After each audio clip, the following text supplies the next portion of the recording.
Hello, everyone. My name is Alexia, and I am part of your first year seminar 147 class for the semester. So, for today, we will be talking about the backstory and projection of mental illness through the book Ordinary Girls, a memoir by Hakira Diaz. I would like to quickly advise a viewer discretion. There is material that may be offensive or triggering through the conversations of sexual assault, abuse, racism, and suicide. Now, as we start with the author.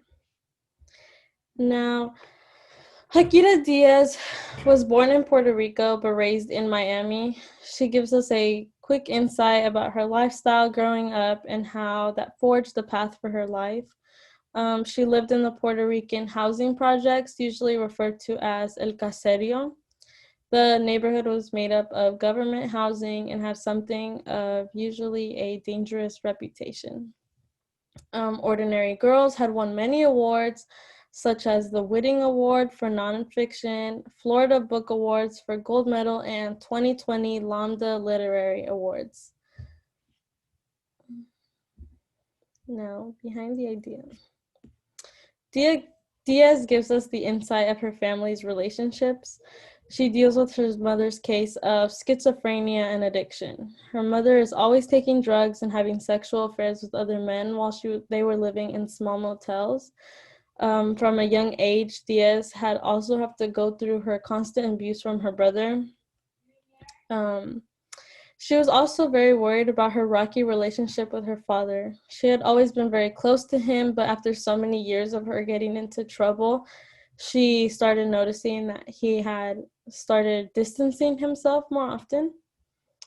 And she also had a part in substance abuse herself. She was doing drugs and drinking alcohol from a very young age, which did cause her to miss out in a lot of school and lose sight of many responsibilities she had or could have had.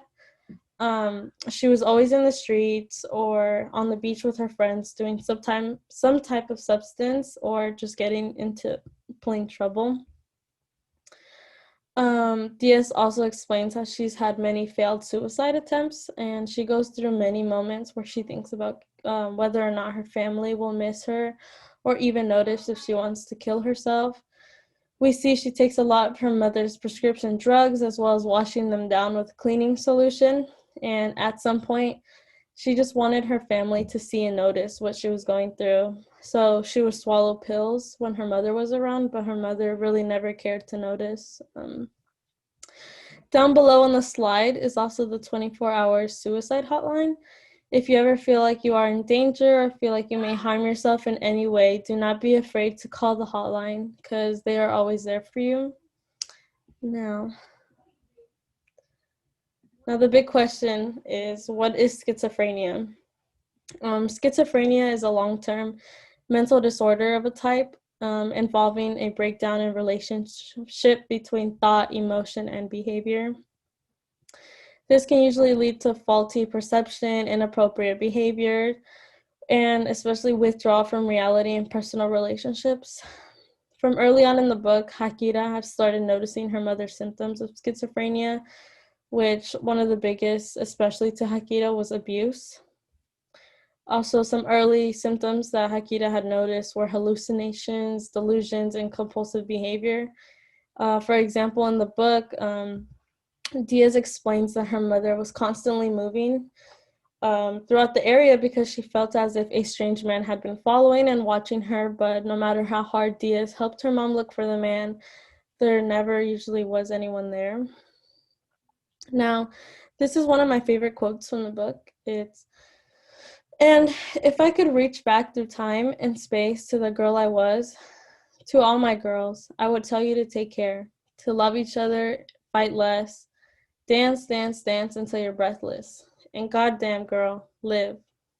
Diaz, page 313. Sexual assault is an unwanted sexual act done by one person to another. Sexual assault comes in different types. Such as unwanted touching, sexual actions with minors, forcible object penetration, and many more.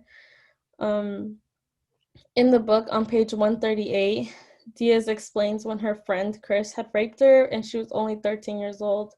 She kept telling him to stop and continued to push him off. But since he was older and bigger than she was, he was much stronger than her. Also, one day, Diaz had gone to the pool with her sister, and a boy named Frankie was inside the locker room with her.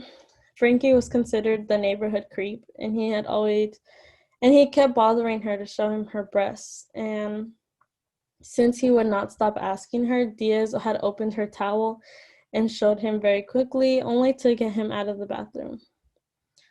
Another quote from the text. What kind of girl? They loved to say. What kind of girl? Even as they took as we gave. Took what we tried to hold on to. Our voices, our bodies. We were trying to live, but the world was doing its best to kill us. Diaz, page 124.